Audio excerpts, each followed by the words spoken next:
안녕하세요, 성도 여러분. 렉튜어 디비나 수요 말씀 묵상 시간입니다.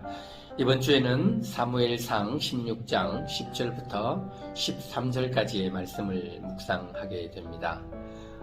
사무엘상 16장은 1절을 보면 이제 하나님께서 자기가 세우신 왕 사울을 포기하시는 모습들을 보여주고 있습니다. 왜냐하면 사사 시대가 지나고 또 이제 왕정 시대로 접어들면서 이스라엘은 왕이 다스리는 나라가 되었지만 그 왕을 하나님이 선택하시는 또 다른 형태의 하나님 나라의 모습을 보여주고 있었는데, 사울이라는 왕이 하나님이 세우신 왕이라는 것을 잊어버리고 자기 스스로가 왕의 자리에 올라서 하나님이 없는 왕의 국가를 만들어 갔기 때문이라고 생각을 합니다.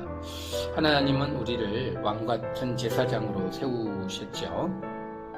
그리고 하나님은 우리를 대신해서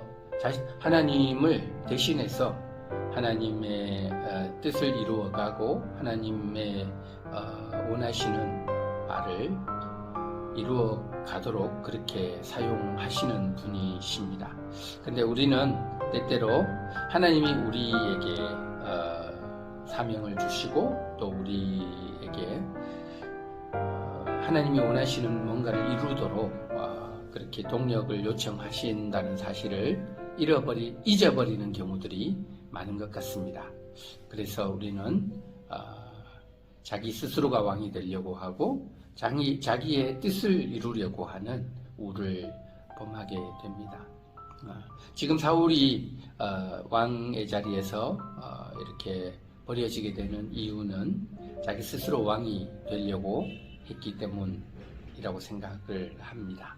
그래서 이제 하나님은 사무엘에게 새로운 왕을 선택하도록 요구하시고, 그래서 사무엘은 이새의 집으로 와서 8명의 아들을 훑어보게 되는데요. 이 장면에서 우리가 유명한 말씀이 나오죠. 하나님은 외모를 보지 아니하시고 중심을 보신다. 라는 굉장히 중요한 말이 나옵니다. 7 아들을 다 보았지만 하나님의 마음에 합하지 않았고 8번째 아들을 선택했다. 8번째 아들을 선택함에 대한 묵상입니다. 세상은 항상 첫 번째 것, 또 첫째 아들, 장자. 저도 이제 막내 아들인데요. 막내 아들이라서 겪는 그런 어려움들도 있었던 것 같고요. 늘 첫째 아들, 장손을 좀 특별하게 대우하시는 부모님들을 보면서 마음이 어려웠던 적이 있습니다. 그러나 하나님 나라는요, 그런 세상의 원리를 따르지 않습니다.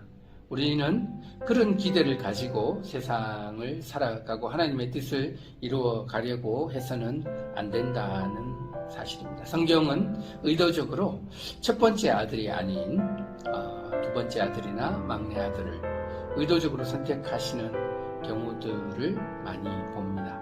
이것은 하나님의 나라는 세상의 나라와 다르다는 것입니다. 세상의 나라는 외모가 수려하고 사람이 보기에 좋고 이럴 때 선택을 받지만, 하나님 나라는요, 우리가 비록 세상의 기준에서는 약하고 부족함이 있을지라도 하나님 앞에 합당한 중심을 가지고 있으면 하나님이 귀하게 쓰는 그릇이 될 수 있다라는 사실입니다. 세 번째는요, 이제 우리가 하나님의 신이 임하신 다윗에 대한 내용인데요. 13절 말씀을 보면 사무엘이 기름 부은 이후에 하나님의 영이 다윗에게 임했다라고 기록하고 있습니다. 구약 시대에는 하나님은 자기의 영을 부으셔서 그 영을 통해서 힘을 얻고 능력을 얻고 지혜를 얻은 사람이 선지자가 되기도 하고 사사가 되기도 하고 왕이 되기도 합니다. 그래서 그 하나님의 신이 임하신 사람이 하나님의 뜻을 이루어가는 것을 성경을 통해서 볼 수 있습니다. 그러나 신약의 시대에는요, 하나님이 예수 그리스도를 통해서 자기의 나라를 세우시고 성령으로 거듭나지 아니한 사람, 하나님의 영이 임하지 아니한 사람은 결코 그 나라에 들어올 수 없다라고 말씀하시고 그 나라의 백성이 될 수 없다라고 말씀하셨고요. 에스겔서 11장이나 36장에도 보면 예수 그리스도를 통해서 새로운 나라를 세울 텐데 그 나라 백성들은 모두가 내 영을 선물로 받을 것이다. 그렇게 언약하셨습니다. 그래서 저와 여러분은 하나님의 영이 임하셔서 하나님을 섬기고 예배하는 사람입니다. 그렇기 때문에 우리는 늘 하나님의 뜻과 하나님의 나라를 위해서 일하고요. 또 성령 안에서 하나님이 가르치시는 것들을 깨닫게 되고 하나님에 대한 지혜와 지식을 얻을 수 있는 그런 은혜를 누리며 살아가는 백성이라는 것을 우리가 이 본문을 통해서 좀 더 깊이 묵상했으면 좋겠습니다.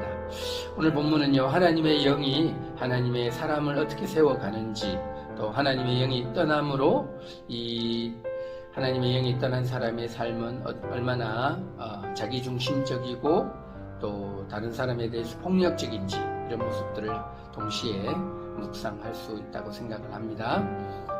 하나님의 성령을 선물로 받은 저와 여러분은 오늘 그 성령님의 인도하심을 따라 승리하시고 또 하나님께 영광 돌리는 귀한 삶을 살아가시기를 주님의 이름으로 축복합니다. 샬롬.